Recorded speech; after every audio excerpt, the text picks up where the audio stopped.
A continuación, Tiempos y Mundos.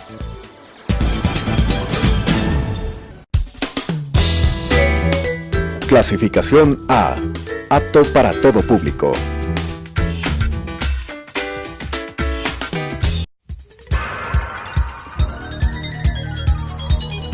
Las opiniones vertidas en este espacio por la producción y dirección del programa son de exclusiva responsabilidad de sus autores y de quienes intervienen en ellos.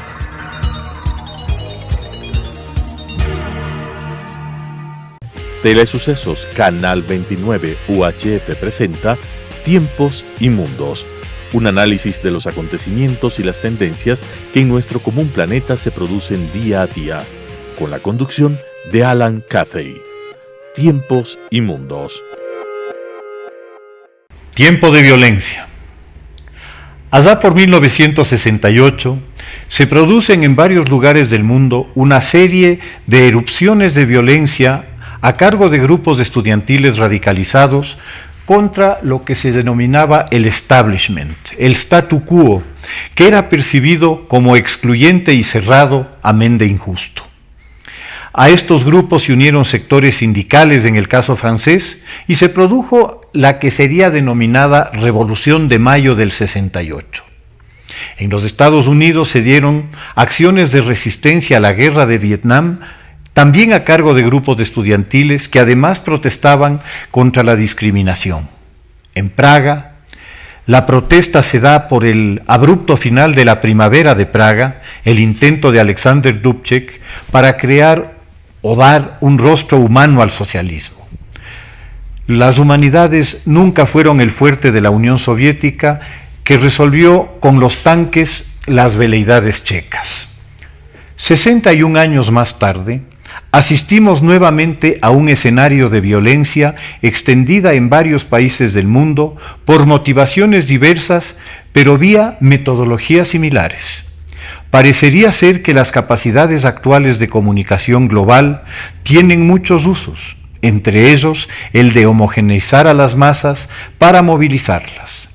También sirve para el rápido aprendizaje de técnicas, por llamarlas de alguna manera, para enfrentar a la autoridad y disputarle la calle.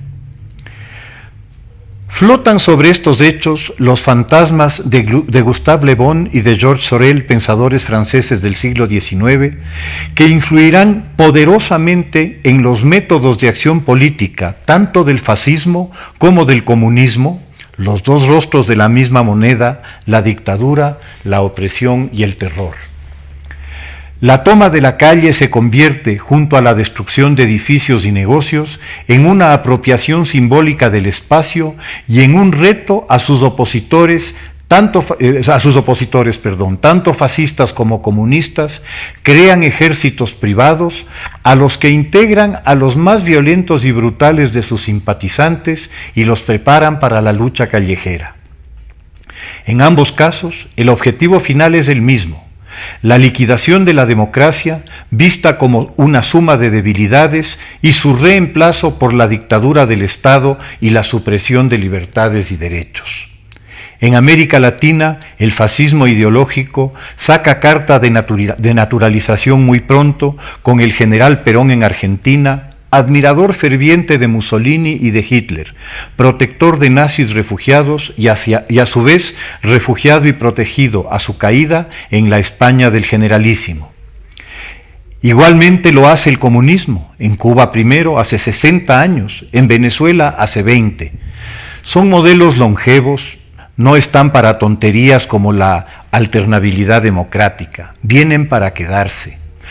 Pregunten si no al señor Kim, el tercero de la dinastía norcoreana, o a Bashar al-Assad, el segundo de la Siria, que pueden hacer palidecer de envidia a reyes y sultanes de Medio Oriente.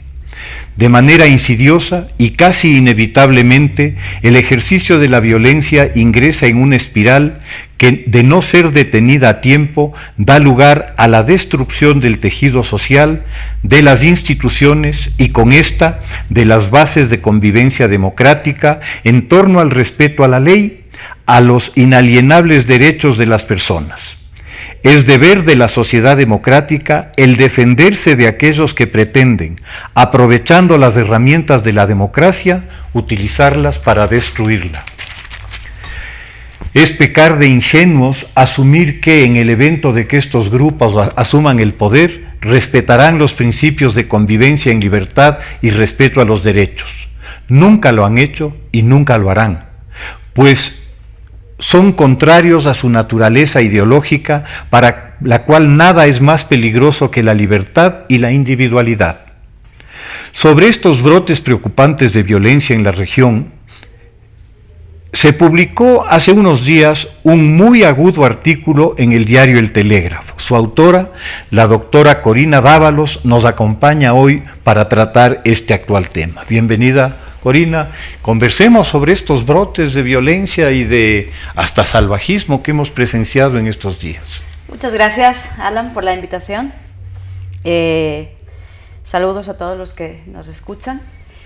Efectivamente, desde la filosofía política puedes ver muchos antecedentes que convergen en lo que estamos viendo ahora, pero mi opinión es que históricamente es inédito lo que estamos viendo, porque hay muchos factores que, si bien desde el punto de vista ideológico están desde hace muchísimo tiempo, incluso desde antes de las tesis marxistas,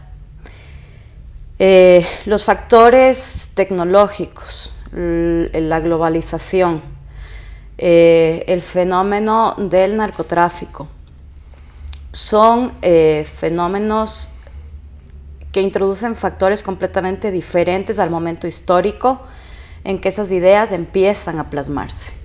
Es decir, viejos métodos, nuevas herramientas y una simbiosis de ambas, sin dejar la vieja escuela, pero reinventándose, yendo un poco más allá de la primera reinvención que ya trató de hacer el Foro de Sao Paulo, y que al parecer ahora empieza a tomar la posta, o por lo menos se le une el Grupo de Puebla. Todavía es muy pronto para poder hablar del Grupo de Puebla, porque es algo muy reciente. Apenas hay literatura sobre aquel encuentro que se dio en julio de este año, en el que se incluían 10 países. Curiosamente, todos los países, bueno, no todos, pero la mayor parte de países de América Latina que han perdido o no están bajo el espectro del socialismo del siglo XXI. 30 líderes, muchos expolíticos, expresidentes de estos 10 países, con la sorpresa de que además ya se incluye a España. Desde el Foro de Sao Paulo, España ya estaba en la mira. Si tú te pones a revisar el discurso de partidos como Podemos, como el BNGAS, desde prácticamente 2013-2014 ya está instalado el discurso del socialismo del siglo XXI en España. Entonces, es un objetivo geopolítico regional, sin duda.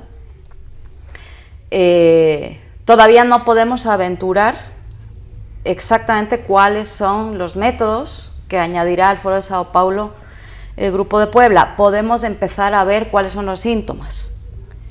Podemos ver que ante la imposibilidad de ganar elecciones, empiezan nuevamente a verse tentados por el método violento, que es originario y la matriz, por así decir, del materialismo dialéctico clásico, y que el Foro de Sao Paulo rechaza y que todo Occidente celebraba cuando lo rechazó. Hombre, por fin, esta gente parece que está empezando a entrar en razón. Pero en el momento en que ya no pueden ganar elecciones de manera democrática e instalarse, como decías en la introducción, como ha hecho los Castro, como ha hecho Kim, en el caso de Asia, bueno, el partido en China, ¿no? Que no tiene una personalidad específica, pero sigue siendo el partido, el único. Bueno, mi lectura sobre China es un poco distinta, vamos tal vez a disentir. Yo creo que todos los síntomas que nos da China nos indican claramente que China se convirtió en la sociedad por acciones más importante del planeta, Sí. con 67 millones de accionistas que son los miembros del partido, un directorio que es el Politburo y un chairman of the board que es el señor Xi Jinping, y entraron al negocio con un éxito extraordinario. Ellos asumieron que la metodología planteada por el marxismo no tenía ningún sentido ni ningún futuro, y se treparon al modelo capitalista y lo manejan desde el Estado con un éxito enorme. En lo económico, En lo porque económico. luego ya las libertades... No, esto es ya otra me cosa. contarás, ¿no? Pero luego estamos viendo lo que está pasando en Bolivia. Sí, ¿No? yo quería... Otro que quería perennizarse y que le está costando. Quería hacer un par de reflexiones que son interesantes y que vienen a cuento, ¿no? El próximo 9 de noviembre van a ser 30 años de la caída del muro. Y obviamente la caída del muro fue para la izquierda marxista mundial un fenómeno traumático de una dimensión apocalíptica, pues, ¿no? En efecto, se les cayó la estantería, y a mucha gente que había invertido muchísimos años en estudios sobre marxismo, etcétera, de pronto se le volvió un tema hasta de supervivencia personal. Sí. ¿Sí? El fracaso del marxismo en Europa, que es un fracaso estruendoso y absoluto, volvía prácticamente imposible vender una propuesta marxista en Europa después de todo lo que salió a la luz luego de la caída del muro. Había que crear un modelo que utilizando las estructuras marxistas pudiera ser aplicado en algún otro lado. Y el otro lado, creo que Nos tocó la lotería. nos tocó la lotería. Justamente. Entonces, yo discrepo un poco contigo en cuanto a que el modelo que se está aplicando, en lo táctico tal vez, en lo estratégico no, por esta observación que te hago en España. Es decir, España, como el resto de Europa, no es muy susceptible de una adopción de una forma de marxismo. No es susceptible, no lo veo así. ¿Por qué? Por el éxito económico. O sea, sociedades que son esencialmente exitosas económicamente, se toman el marxismo como una broma, pues, luego de las experiencias del marxismo. No sucede lo mismo en nuestras sociedades en las que el tema económico todavía es un factor grave, es un factor de preocupación por diferencias sociales muy marcadas, por malas distribuciones de ingreso, etc. Y es por eso que tuvo tanto éxito la aplicación del modelo del señor Dietrich, apoyado por el aporte jurídico, llamémoslo así, de las constituciones y las leyes creadas por la gente de la Universidad de Valencia, por ejemplo, que se unen al expertise de Cuba en el manejo de la represión y en el manejo del control político. Este trípode constituye un modelo exitoso, una franquicia exitosa que se vende en Latinoamérica en la primera parte del siglo XXI con gran éxito. Obviamente, los fracasos económicos, la falta de respeto a las libertades van originando un desgaste de muchos de estos regímenes, y sucede lo que tú dices, la pérdida del control sobre esos países y ahora el afán por recapturarla. Entonces, sí me parece importante que analicemos más a fondo el tema del Foro de Sao Paulo que tú mencionabas. Déjame hacerte una pequeña aclaración sobre lo que yo pienso acerca de la situación de España. Me parece que ahora mismo lo que se busca es movimientos sociales vulnerables. Es decir, movimientos sociales que con un poquito de empuje pueden estallar. Y eso, lamentablemente en España, es desde la guerra civil todavía un caldo de cultivo. Y es un caldo de cultivo del que se ha ocupado de mantenerlo muy vivo la izquierda, precisamente, ¿no? Es decir, la transición fue un milagro prácticamente. O sea, realmente España es un modelo impresionante de altura humana y política, de cómo se logró la transición, con figuras muy emblemáticas como Adolfo Suárez, como el propio rey, e incluso Santiago Carrillo, ¿no? Es decir, los grandes líderes socialistas y comunistas también tuvieron su parte en esa reconciliación. Felipe. Sin embargo, luego viene la bendita normalidad. Y con la normalidad es cuando empiezan a aparecer nuevamente los fantasmas. Si es que estaban desde esta mañana exhumando a Franco, digo, por favor, que se murió en el 75. Que este señor ya no ha hecho nada más desde hace muchos años. Es decir,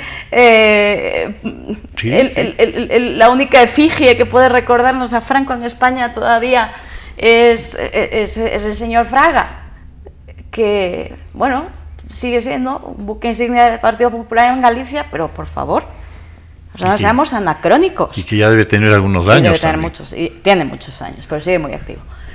Entonces, claro, ¿qué es lo que se busca, me parece a mí? No un caldo de cultivo ideológico, político, que hoy por hoy no existe, ¿no? Es decir, lamentablemente, no digo que apoye ni muchísimo menos lo que pasó en mayo del 68, pero era una juventud diferente,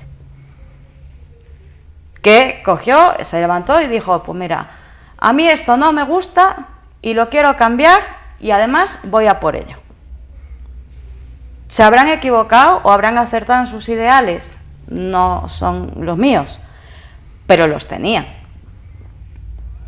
En España tienes a la generación mejor preparada de toda su historia sin trabajo, que apenas ha sobrevivido a la crisis del 2008 y todavía cuesta salir adelante. Es decir, y luego tiene España una cosa que sí me parece que le protege, igual que nos protege a nosotros y nos ha protegido del gobierno de Correa y nos sigue protegiendo de la nueva ofensiva, que es la dolarización en nuestro caso, el euro en el caso de España.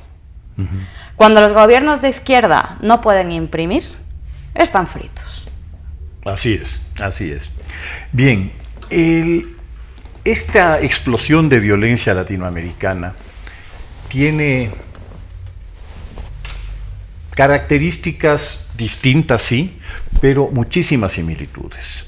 ¿Tú ves detrás de estas similitudes un proyecto específico, un designio orientado a lograr esos fines? Sí, sin duda. Y es una continuación del Foro de Sao Paulo, pero reeditado. En el momento, como te decía, ¿cuál fue la decisión del Foro de Sao Paulo? Que se dio lamentablemente con muchísimo éxito en Venezuela. Vamos a ganar las elecciones, vamos a ganar legitimidad democrática, porque en este momento histórico es inaceptable una dictadura, sea de izquierda o de derechas. Una dictadura como tal, una toma del poder a través del ejército o de guerrillas o de una violencia institucionalizada, por así decir, a partir de un órgano oficial conocido, que, como hizo Castro en Cuba, por ejemplo, ¿no? Eso lo saben inviable. La democracia ya tiene un asentamiento y una aceptación a nivel mundial que sería imposible ir por el lado dictatorial. Imposible por el lado dictatorial descarado. Ojo, dictatorial descarado, de coger las armas y decir, bueno, aquí se acabó todo y yo soy el nuevo Kim de Bolivia. ¿Qué es lo que hacen? Ganan las elecciones y una vez en el poder empieza a crearse esa omnipresencia, esa omnipotencia del líder. Y el desmantelamiento de las instituciones. El desmantelamiento, no el desmantelamiento de las instituciones. O la cooptación. La cooptación de las instituciones, porque para ellos es absolutamente fundamental mantener las formas democráticas. La apariencia. La apariencia. Oiga, es que nosotros tenemos una asamblea. Oiga, es que nosotros tenemos un poder judicial. Y el fiscal se llama fulanito. Y aquí el presidente se llama fulanito. Y incluso tenemos en la oposición, en la asamblea, a la oposición dirigiendo la asamblea. Fíjese si somos democráticos. Pero eso es solamente una apariencia. Esa es la cortina de humo. Porque luego, de facto, como nosotros ya vimos y empezamos a paladear en los 10 años de Correato, de democracia que había. Libertad de expresión, ninguna. Independencia del Poder Judicial, ninguna. El Poder Legislativo, 100% con Correa. El CNE, pues un órgano al servicio del régimen de turno. Entonces sí, pueden tener sus edificios, llamarse como quieran. Otro de las maneras, las constituyentes. Claro, ese era fundamental. La receta, ¿no? Fundamental, ¿no? Entonces, ¿qué es lo que pasa? Que ahora mismo tenemos una nueva ofensiva que necesita llegar otra vez al poder. Y no puede hacerlo a través de un ejército. Entonces, ¿quién es su nuevo ejército? Los movimientos sociales vulnerables a la manipulación. Aquí tenemos a los indígenas, en Chile tenemos a los universitarios, en España tenemos a los perroflautas del 15M y a los nacionalistas y toda la gente que todavía guarda heridas sin cerrar de las dos Españas después de la Guerra Civil. ¿Tú verías que también existen estas heridas abiertas todavía en la sociedad chilena? Por supuesto. ¿Y el resultado de esta violencia pasa por ese hilo conductor? Sin duda. Sin duda. Pero además de eso, ¿ves tú la mano de alguien desde fuera que ha dado preparación, ha dado instrucción en cierto tipo de tácticas a esos grupos? Bueno, lo ha dicho clarísimamente Maduro. Él se hace responsable de esto. Él lidera esto. Él no está en el Grupo de Puebla, porque el Grupo de Puebla, como te digo, no está Morales, no está Maduro, no está Nicaragua, no está... está como anfitrión López Obrador con una de sus manos derechas, está como integrante del Grupo de Puebla. Él como presidente no hay ningún presidente en ejercicio. Me parece que la única que estaba en ejercicio dentro del Grupo de Puebla, porque nosotros tenemos 3 honrosísimos representantes en el Grupo de Puebla, que son Rafael Correa, Gabriela Rivadeneira y Guillaume Long. Caramba. Esos son los representantes ecuatorianos en este foro, en este congreso, como le llamen, y lo dicen además en su manifiesto, es decir, o sea, aquí estamos para adueñarnos del mañana. El lenguaje no es cualquiera. Adueñarse no es pedir permiso. O sea, uno cuando se adueña de algo es un bonito eufemismo para robar. Claro, es volverse dueño de lo que antes no es dueño. Entonces, estamos aquí para adueñarnos del mañana. Esto es lo que dicen. Y además, lo dicen explícitamente en el manifiesto. Puedes entrar en la página web de Progresivamente, que es donde están los integrantes y el manifiesto del grupo y tal, en el que tiene también como integrante a Zapatero. ¿Qué es lo que dicen? Hemos dejado que culturalmente se acepte la democracia como procedimiento. la meritocracia egoísta. Entonces, tú empiezas a analizar el lenguaje de lo que quieren que se sepa, ojo, de lo que está en su página web. Y dices, espérate un momento, estos señores están dando un giro, y están dando un giro que no tiene ni media gracia para quienes somos demócratas y amamos la libertad. Es decir, aduéñese de lo suyo, pero a mí déjeme en paz. Y menos todavía a través de métodos violentos. ¿Qué es lo que pasa? No pueden contar, como sí cuenta en este momento ya, después de 20 años de chavismo, Venezuela, con la complicidad del ejército y de todas las instituciones. ¿Aquí qué necesitan? La calle, nuevamente la calle. Siempre la calle. Pero necesitan un parapeto que les dé una apariencia de legitimidad.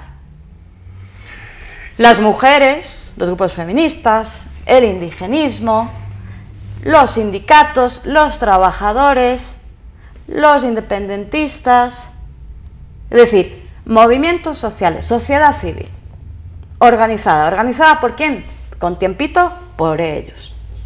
¿Financiado por quién? Por el narcochavismo. Vamos a hablar claro. Es decir, tú sostienes que detrás de todas estas movilizaciones nosotros estamos asistiendo a una alianza entre grupos criminales delincuenciales y grupos que buscan ejercer de nuevo el poder político. Más el títere, ¿no? Es decir, ahí el títere es muy importante, el movimiento social de turno. Bueno, sí, al que lo utilizan, ¿no? Ese es un factor de utilización. Al que lo utilizan. Pero esencialmente... Pero detrás hay un interés geopolítico de la nueva izquierda, socialismo del siglo XXI. A mí me gusta llamarle izquierda 4.0 porque me gusta que les fastidie el oxímoron, básicamente. Pero sí vendría a ser más o menos una nueva alianza, bueno, una alianza que en Venezuela, y lamentablemente los grupos paramilitares, especialmente las FARC en Colombia, ya llevaban muchísimo tiempo siendo socios y por tanto también de los cárteles mexicanos, ¿no? Es decir, como lamentablemente se ha visto en lo último que ha pasado con el intento de apresar al hijo de Chapo Guzmán, López Obrador ha tardado 3 horas en decir no. Me rindo nomás. Vaya nomás. Eso es una aceptación implícita de decir, aquí hay 2 gobiernos. Así mismo es. Te agradezco muchísimo, Corina, muy interesantes tus puntos de vista y creo que vale la pena seguir profundizando en el tema porque va a dar que hablar en los próximos meses y años. Estoy investigando. Muchas gracias. Gracias a ti, Alan. Las opiniones vertidas en este espacio por la producción y dirección del programa son de exclusiva responsabilidad de sus autores y de quienes intervienen en ellos.